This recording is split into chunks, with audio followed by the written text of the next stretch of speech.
Iglesia, sean bienvenidos a un nuevo podcast, un nuevo capítulo. Qué rico que nos estén acompañando, que estén con nosotros, que hayan seguido, ojalá, toda esta serie, todos estos capítulos que han estado muy interesantes y que, por sobre todo, puedan aprovecharlo en sus estudios, en sus devocionales, en sus grupos de conexión y que los lleve a profundizar, a cuestionar y a generar ideas nuevas sobre lo que hemos estado aprendiendo. Hoy día continuamos nuevamente, creo que ya nos estamos acercando cada vez más al final de esta serie. Sí, de hecho es como un mini final, sí, porque cerramos aquí los 9 primeros profetas que son, digamos, antes del exilio. Entonces igual estamos dando como un cierre, los últimos 3 son... Estuvo muy bueno esa aclaración. Sí, post-exilio, que quiere decir que entre medio de esto ocurre todo lo que todos estos profetas estaban diciendo, va a pasar. Y pasó. Entonces vamos a tener ya desde la próxima semana, vamos a sentir que es un poco distinto con los 3 profetas finales. Súper, ha estado interesante. Hoy día, bueno, tenemos muchas sorpresas en el sentido de conocer a este nuevo profeta, que estuvo muy interesante también. Creo yo de que los primeros versículos, el contexto de lo que nos entregaba fue muy duro. Fue como, aquí vamos con todo, no tengo piedad de nadie, así que ojalá les quede el mensaje claro. Y fue duro un poco sentir esta perspectiva de que, o sea, me sentí confrontado directamente. O sea, poco se escucha la idea, todos van a ser juzgados, así que tomen asunto de lo que están haciendo. Y como que profeta abre de una forma interesante, nos lleva por un camino interesante en ese contexto y bueno, está desafiante este profeta en ese sentido. Sí, abre muy fuerte como que toda la tierra, todo está sobre la faz de la tierra, es como casi lenguaje como del diluvio, no tal cual, pero bueno, los profetas es importante saber que siempre como que toman ideas prestadas. Y en mucho de esto lo van como reorganizando. Entonces, como que siempre que escuches algo que tú dices como, eso suena como, no sé, el diluvio o alguna otra cosa, es bueno darle una vuelta y por qué pasó eso y, pero Dios dijo que no iba a volver a hacer lo mismo con un diluvio, con agua. Entonces, ¿qué significa? Entonces el trabajo de la interpretación bíblica es siempre en el marco como de la gran narrativa. Hoy día estaba haciendo un tiempo de como consejería con unos chicos que se van a casar y yo les decía, al final cualquiera de nosotros, y sobre todo si has leído harto la Biblia, podemos hacer que la Biblia diga cualquier cosa. Totalmente. Y eso es heavy. Sí. Y nosotros como iglesia nos tomamos muy en serio intentar hacer el mejor esfuerzo para que nosotros podamos transmitir lo que los escritores originales y los que juntaron todo el material inspirados por Dios. Estamos tratando de ser fieles a ese mensaje. Obviamente que con las diferencias de idioma, con el tiempo que ha pasado, seguramente vamos a errar en algunas cosas. Totalmente. Pero en la idea general de la historia redentiva de Dios, creo que nos acercamos bastante y bueno, yo dedico mucho tiempo a leer, escuchar, buscar, justamente para tratar de ser como una voz que vaya de acuerdo, claro, a lo que veo en la Biblia. De hecho, bueno, algo que me llamaba la atención a modos generales de los profetas, claro, cómo ellos lograban observar y estudiar de tiempos antiguos, recogiendo lo de la Escritura, y quizá en el profeta de la semana pasada fue muy demarcado. Y esa idea me gustó mucho, como estudiar ellos, cuando estudiaban, sobre todo en el profeta pasado, cuando él estaba estudiando, cómo eso le ayudó a entender su contexto, su realidad, y cómo eso lo nutrió aún más y lo llevó a tener revelaciones bastante interesantes. O sea, el estudio, la observación era relevante, y dentro de los profetas para mí ha sido una sorpresa eso. La capacidad de abrazar nuestro pasado, en este caso nuestro pasado bíblico, cristiano, entenderlo y nutrirse de eso. Eso lo encontré bueno. Sí, de hecho no tenemos, o sea, tenemos que entender los grandes temas que se repiten. Y el libro de hoy, ¿cierto? El de esta semana, Sofonía, ¿cierto? Nos confronta con la idea del día del Señor. Totalmente. El día del Señor, día grande y temible, el día del juicio. Es un temazo para todos los profetas, pero para Sofonía es algo súper importante. De hecho, partiendo quizás con estas ideas del juicio que estuvo brutal, parte de muchos de los puntos que se mencionaban en la prédica, pero hubo muchos me llamaron la atención, pero algo que me dejó dando vuelta era la frase de que debemos ser personas que estén dispuestas a hablar temas difíciles. Y el juicio es un tema complicadísimo. Reconozco que la mayoría del tiempo bromeo mucho con eso, me gusta a veces tirar talla, pero volviendo a la realidad y siendo sincero, es un tema complicadísimo de hablar con cualquier persona. Sí, bueno. Y es el tema, considero yo, que la mayoría de las denominaciones trata de no tocarlo como en la primera conversa. Es como, claro. Hola, ¿qué tal? ¿Te enteraste que Dios te va a juzgar? Entonces, estuvo interesante cómo lo abordaba el profeta. Y bueno, cómo nos encaminaste igual a través de la prédica en qué y cómo deberíamos ir adoptando esto como algo que, yo creo, con valentía, adoptándolo con valentía y no tenerle miedo a hablar de estas cosas y cómo deberíamos enfrentarlo también. Sí, de hecho es un tema que no te lo puedes sacar de encima si estudias la Biblia de manera seria. Totalmente. Entonces mejor tratar de entender por qué. ¿Por qué Dios va a juzgar la humanidad?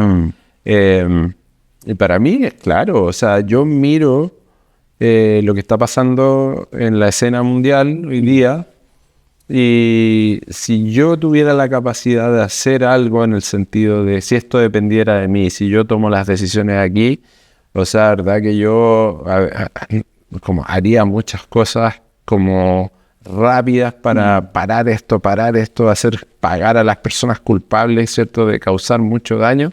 Obviamente no es mi rol, yo no soy Dios, pero yo como una persona creada que entiende que la vida es un regalo, que entiende que la creación es un regalo, no sé, veo como hemos podido disfrutar en nuestra vida. Claro. Nosotros hemos disfrutado la bondad de Dios, pero ha sido de una manera increíble, al punto de ver nuestra familia crecer y ver la iglesia crecer, o sea, estamos viendo muchas cosas lindas.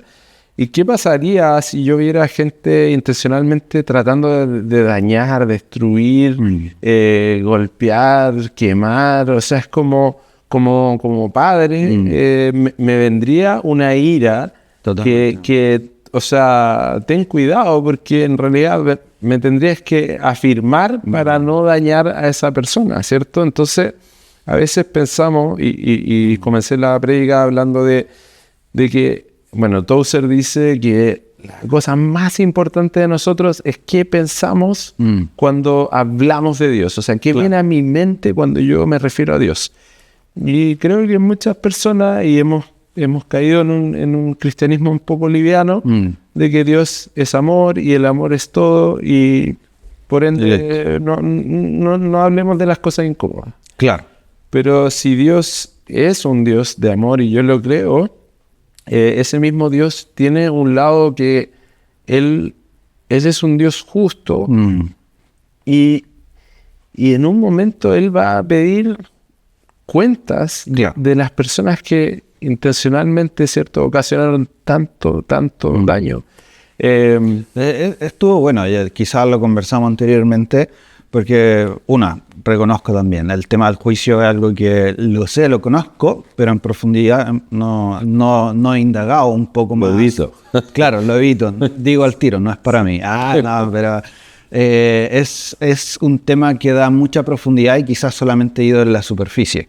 Y algo que conversamos anteriormente que me llamó mucho la atención, de que tanto socialmente y dentro de la iglesia se nota y se entiende el juicio como un descargo de ira total sobre la humanidad, y quizá en otros lugares fuego, meteorito y rayos y todo, destrucción total y aniquilación. Sí. Inflando las cosas. Pero da esa percepción de un poder de ira de Dios sobre su pueblo, que es abrumador y uno tiende a temer sobre eso.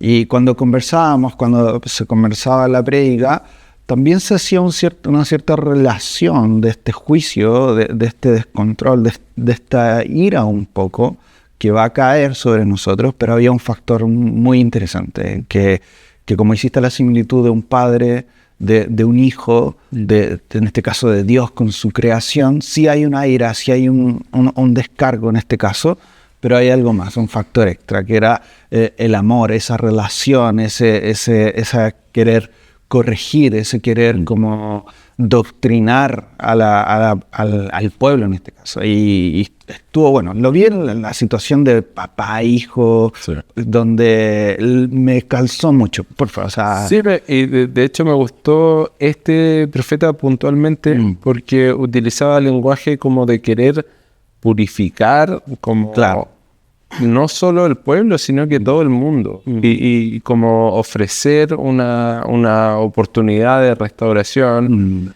como a todas las naciones. Claro. Y tiene como un pequeño aspecto como de revertir lo que ocurre en la Torre de Babel, que lo hablamos hace 2 semanas atrás, claro, ¿cierto? Que estuvimos hablando de estos grandes imperios y cómo se formaron las megaciudades y cómo eso iba un poco en contra de lo que Dios había pedido de ellos. Entonces ahora vemos que en Sofonías es lo contrario, es como claro, viene un juicio, ¿cierto? Sí. Viene un rendir de cuentas, pero también viene esta posibilidad de que todas las naciones puedan bendecir a Dios, puedan servir a Dios. Entonces viene la posibilidad de, a través de esta idea de que hay un juicio, viene también la idea de encauzar tu vida. Claro. Los profetas constantemente decían, va a pasar esto, por lo tanto, como cambia, claro, como arrepiéntete, haz otro camino, y ese mensaje se mantiene hasta el día de totalmente hoy.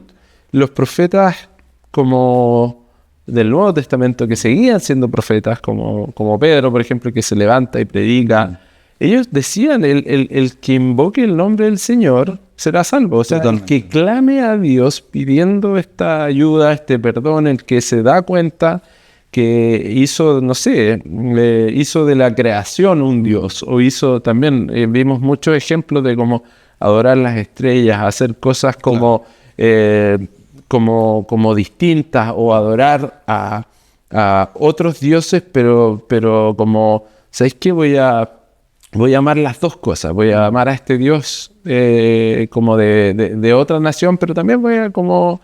voy donde calienta el sol.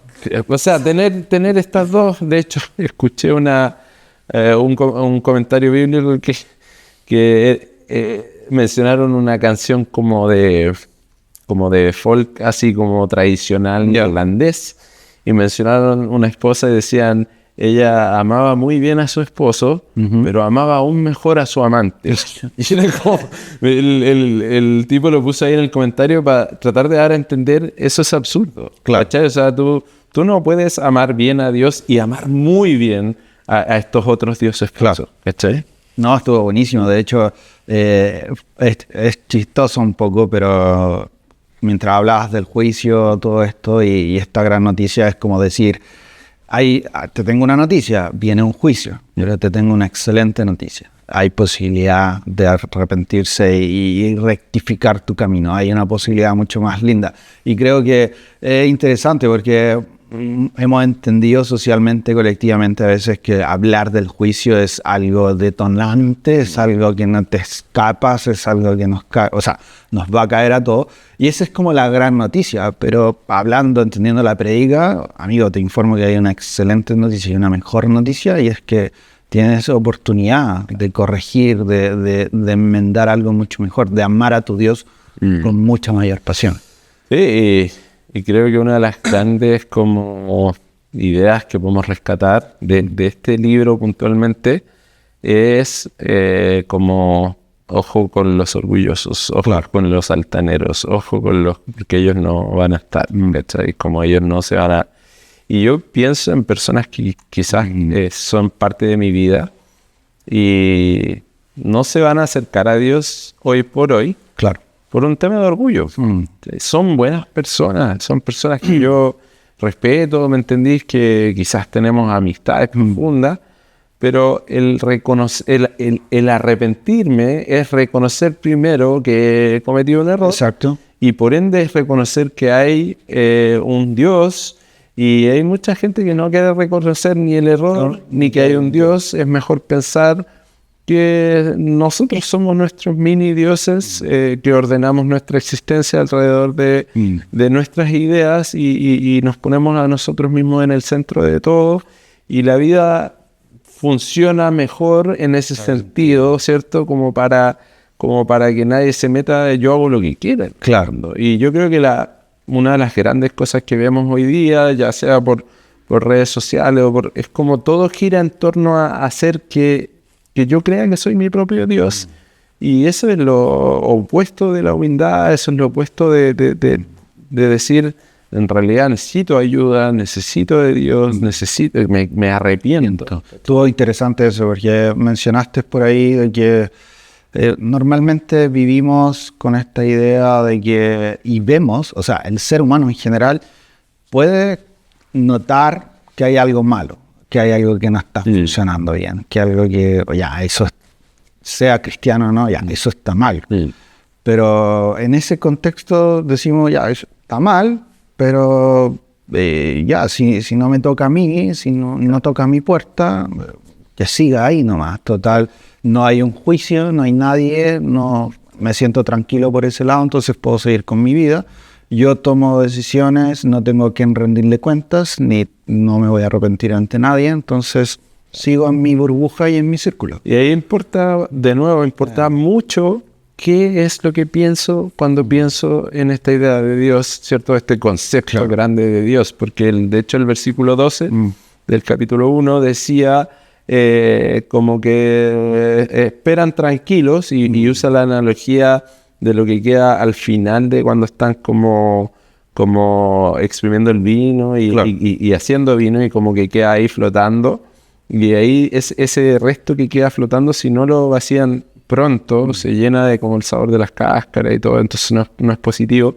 Entonces la imagen es como que ese resto que queda ahí como medio estancado, como que nosotros quedamos en ese punto estancado, pensando, total, Dios no va a hacer nada ni para bien ni para mal. Y nos justificamos de no hacer algo ante las injusticias, y nos justificamos también de seguir viviendo en pecado si es que es lo que nos parece. Totalmente.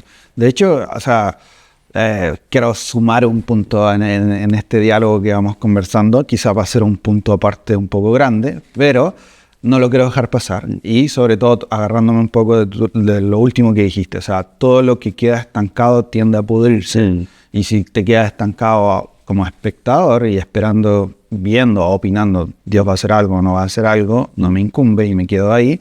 Es curioso cómo a través de esta idea de me quedo estancado a ver si pasa algo o no, nos lanzamos al otro lado, y lo quiero mencionar solamente porque me encantó la frase. La frase era avivamientos que se desinflan. Y me hace sentido el hecho de que nosotros a veces anhelamos algo increíble de Dios, pero realmente estamos en esta piscina totalmente estancados, sin hacer nada, automintiéndonos en esta idea de que, oye, si viene un juicio, pero no es para mí, por ende, mi relación es distinta. O también transmitiendo esta idea de que, amigo, Dios es amor, vida, ven a este mundo feliz conmigo, que aquí vas a ser más feliz que cualquier otra cosa. Y este concepto de avivamientos que se desinflan, me gusta mucho. Voy a hacer un par de posts por ahí. Quizás se van a ir en contra mía. Es que ya llevamos dos. Llevamos el de Nínive, que fue un avivamiento como de todo aspecto, pero no se sostuvo en el tiempo, y por eso vemos que después vino este juicio sobre Nínive, y ahora vemos, en este caso, hicimos el paralelo del rey Josías y cómo comienza su historia, y él quiso agradar a Dios, quiso hacer lo correcto ante los ojos de Dios. Entonces, él comienza por otro camino, y hay como un avivamiento durante su reinado, que son 30 y algo años, 31 me parece, no me acuerdo exactamente, pero en ese tiempo se empiezan a producir algunos cambios, pero tampoco son sostenibles en el tiempo. Sí. Y yo pienso que ahí está el gran problema de decir, están todas mis fichas puestas en este predicador, o Sí. este movimiento, o este... No. No necesitamos speech motivacionales que nos animen como a seguir a una persona. Necesitamos que personas nos empiecen a capacitar, a entender las escrituras, a entender las ideas del evangelio, que son súper potentes. Totalmente. De hecho, bueno, alguien me preguntó así como que te emocionaste cuando estabas hablando de el spoiler así como del papá y del hijo en la historia del hijo pródigo, que la utilicé al final para también hacer este clic de cómo ves a Dios. Claro. Como alguien distante, como alguien enojado, o como estas dos cosas como que se juntan. Un Dios de amor y un Dios que no tolera el pecado, pero así como ante el primer intento de que tú quieres arrepentirte, Dios está corriendo a buscarte. Entonces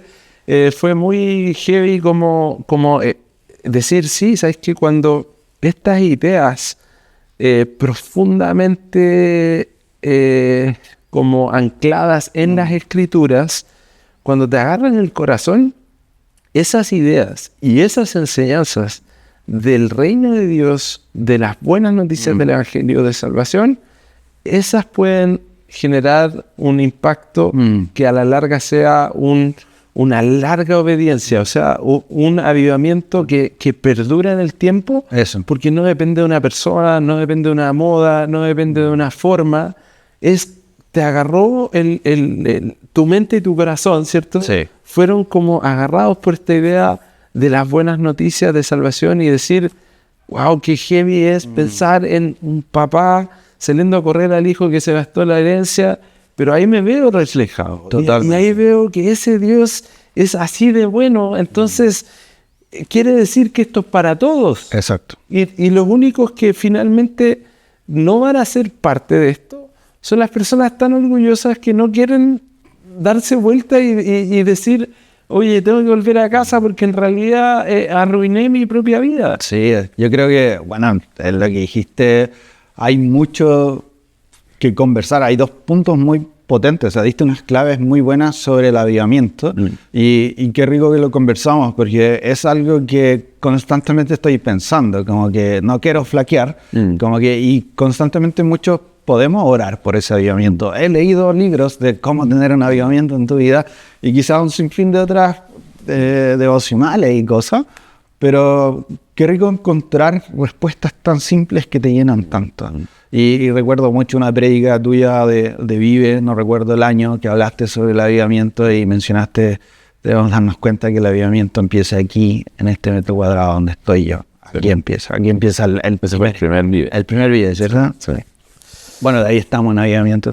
Pero qué bacán como esa idea de que el pensar en el avivamiento, pensamos que es algo increíble, sobrenatural y como que lo vemos tan lejano, y qué rico entender que ahora la posibilidad está aquí, ahí como muy cerca. Sí, y creo que si nosotros, o sea, imagínate, desde un profeta medio 3 capítulos del Antiguo Testamento, si podemos sacar así como un mensaje súper potente de la gracia de Dios, o sea, ¿cuánto más? Nosotros estamos parados acá, Sí. mirando todo lo que Jesús hizo.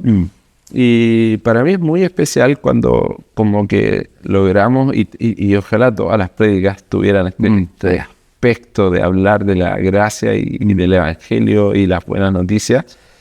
Es que cuando nosotros logramos como predicadores como hablar de esto en todas nuestras prédicas, que es algo que intento, pero a veces uno se lo olvida. Claro. La iglesia responde de una manera increíble en la adoración, por ejemplo. Claro. ¿Cierto?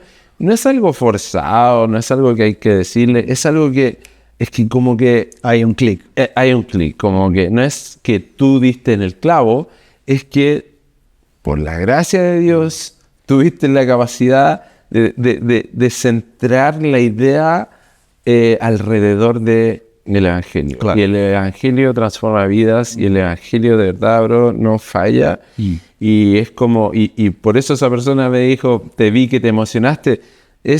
No pude no emocionarme. Claro. Me pongo a contar la historia y pienso en mi vida como papá, cuánto amo a mis hijos, después pienso en la embarrada que está en el mundo, y después pienso en cómo Dios está como trayendo a tantos hijos pródigos de vuelta a casa, y digo, ¿cómo no? Así como gloria ¿Cómo a Dios. no emocionarse? Exacto, y cuando el Evangelio toma parte así como nos agarra el corazón, es prolongado el efecto del avivamiento, y nosotros no tenemos excusa porque vimos el cumplimiento, vimos a Jesús mostrarlo, enseñarlo, tenemos sus enseñanzas, vimos que Él murió y después dijo, Padre, perdónanos, no saben lo que hacen, ¿cierto? En la cruz dice eso, sepultado, resucitó al tercer día, ascendió, y nos deja como labores, enseñanzas a nosotros para que esto siga avanzando. Entonces,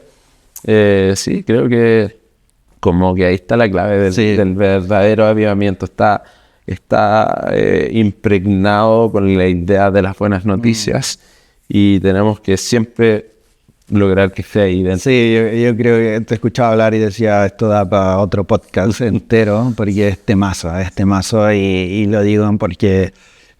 no sé, como que en el grupo de conexión de repente sale este tema, como cómo mantenerme firme en el Evangelio, cómo renovarme, cómo llevo tanto tiempo, cómo puedo reencantarme, qué pasa con el avivamiento. Preguntas que siempre conversamos a veces independiente del tema, y no sé, daría para otro podcast. Pero bueno, ahí... Y bueno, tenemos que ir cerrando. Sí, pero la forma de que en el fondo para mí esta semana como el clic entre este Dios del Antiguo Testamento y este Padre de cuando Jesús cuenta esta historia del Hijo Pródigo, era esta idea de el versículo 17, el capítulo 3, donde hablaba de como de Dios alegrándose, regocijándose en nosotros, y como cantando canciones sobre nosotros, y ya es como, wow, insisto, ¿qué viene a tu mente cuando piensas en Dios? Entonces, un Dios de amor,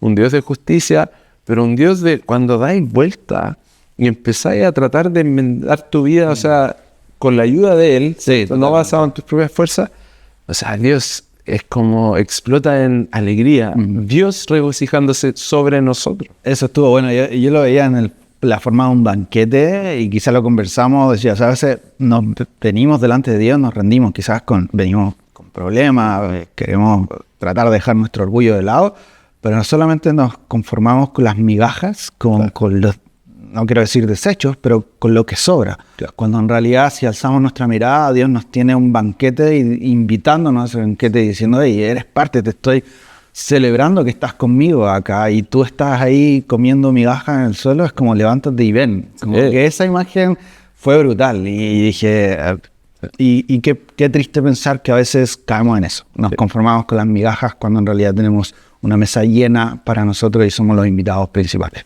Sí, o sea, Dios es como, está tan feliz de cuando su hijo volvió a casa. Esa es la imagen que Jesús deja, esa es la enseñanza. Y nosotros, desde una perspectiva religiosa y no llena de gracia, decimos, bueno, a lo mejor Dios me dejaría trabajar como un jornalero. Claro.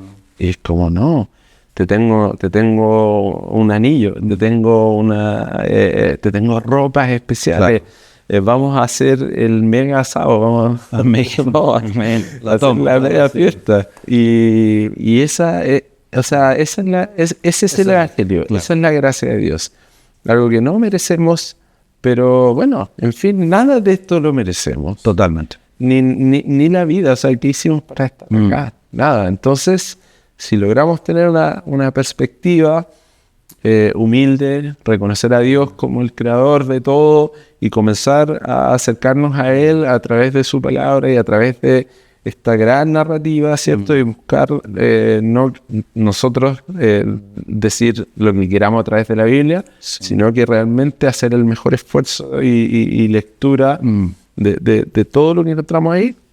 Creo que el que busca va a encontrar, las escrituras lo dicen, y Dios, o sea, qué lindo lo que Dios piensa sobre nosotros. Sí. Y terminé con esa frase de C.S. Lewis, que era como al revés de la de Towson, que decía, lo que Dios piensa de ti es infinitamente más importante de lo que tú piensas de Dios, en el sentido de que, loco, mira todo lo que Dios, mira cómo Dios te amó. O sea, es Juan 3:16, de tal manera amó Dios al mundo, que envió a su único hijo. Entonces, para morir por nosotros y ser el rescate por muchos. Entonces, imagínate cuánto Dios te ama a ti, y eso no es para como, wow, jactarte, es todo lo contrario, es lo mismo que dice Efesios 2, del 8 al 10, la salvación es un regalo, se recibe por fe y para que nadie se jacte. Entonces todas estas cosas, cuando combinan, son tremendas. Sí, ojalá todos podamos hacer ese clic que hiciste tú en la predica, que estuvo muy bueno. Yo creo que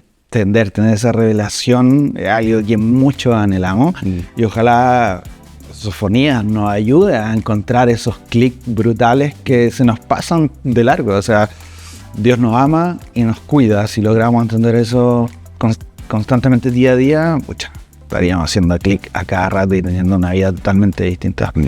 Familia, hemos conversado mucho, tirado muy pocas ideas, pero de los pocos temas que conversamos, nos explayamos un montón, pero esto está bueno. La idea es que puedan seguir conversando en sus grupos de conexión, analizando ideas. La predica estuvo buenísima. Sé que en los grupos de conexión va a haber mucho diálogo, muchas ideas interesantes, y ojalá puedan aprovechar el podcast ahí para poder nutrirse y estar cargaditos para la semana de Palabra Viva.